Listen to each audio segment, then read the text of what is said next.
de mobilité et d'activation dynamique pour les hanches. Donc pour réaliser le mouvement, on va être en déplacement vers l'arrière ici. Et l'objectif, c'est de rester à peu près sur la même ligne. Donc c'est comme si on était dans un couloir en athlétisme. On ne veut pas se décaler d'un côté à l'autre ici.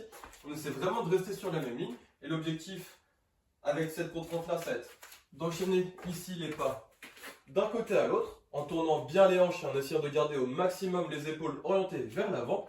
Donc on va enchaîner de cette manière, de façon dynamique en allant sur une certaine distance. Au niveau 1, on ne cherche pas forcément à aller le plus vite possible. On cherche surtout à avoir un bon mouvement et à bien tourner les hanches tout en restant vraiment sur la même ligne. Puis ensuite, l'objectif au fil du temps, c'est de pouvoir augmenter progressivement la vitesse qu'on met dans le mouvement jusqu'à arriver au niveau 2 où sur le même exercice, on va vraiment chercher à aller le plus vite possible en tournant bien les hanches, en allant toujours sur la distance indiquée, en faisant vraiment l'effort d'essayer de vraiment bien rester sur la même ligne ici. Donc ça va être assez exigeant au niveau des hanches. Au départ, ça peut être un peu compliqué au niveau 2.